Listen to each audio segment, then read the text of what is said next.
Good evening. My name is Callie Gardner. I am a 20-year-old who has been food insecure ever since living on my own.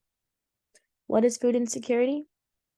As described by the United States Department of Agriculture, food insecurity is defined as a household level economic and social condition of limited or uncertain access to adequate food. My level of food insecurity is that of uncertain access as well as limited.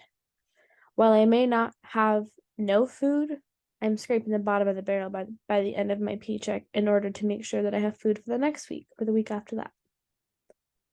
This is due to the ever increasing cost of living in Arizona and the wage that I make not being sufficient enough to support my household on one income. My big problem is that of the global food security crisis, specifically in America. Did you know that over 54 million Americans are also food insecure?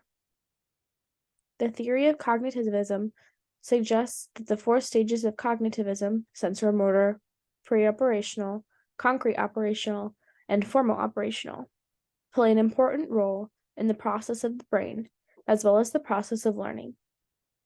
It is not that it is the specific process of learning, but the process of information being retained, as well as the development of one's mind. Cognitivism can also be defined as the process of the brain filling in the blanks in information that was previously learned. For example, a study guide. You have your original information and then a blank that you have to fill in using the original information that you know, and then using information that you've learned in order to fill in that blank. An innovative solution that I have through the lens of cognitive learning theory for my big problem of the global food security crisis in America is that of applying the importance of food security or insecurity issues in a learning environment within the pre-operational and concrete operational stages of cognitivism. Further, the microsystems of Bronfenbrenner's theory of an individual. Once that individual is affected, it'll then affect the mesosystem, which would be the family.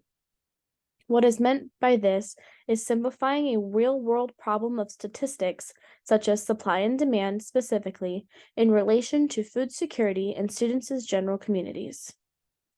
Supply and demand is the foundation of economics, and understanding is crucial to making informed decisions in the business world and in everyday life.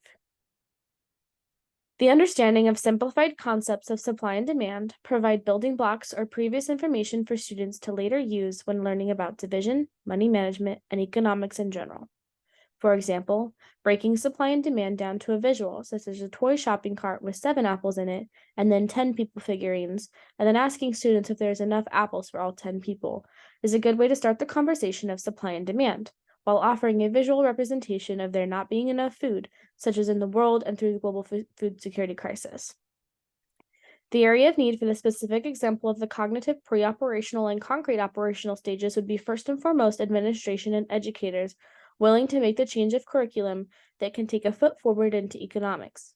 For specific materials, for an example such as the one listed above, colored counting bears are a good way to visualize a community of animals that need food, or living beings that need food. As for the food aspect, one could use different colored MathLink cubes to represent the color of a food available to these bears. These would provide educators with a concrete example of what to show students during a supply and demand lesson. The support that I need is a unanimous use of the small insert of curriculum to make a difference in the building blocks of young students' learning processes. In addition to this, in order to ensure that all educators are able to teach this curriculum efficiently, it is needed to give these educators training on supply and demand and how to apply it to their students through review and schematic stimuli repetition.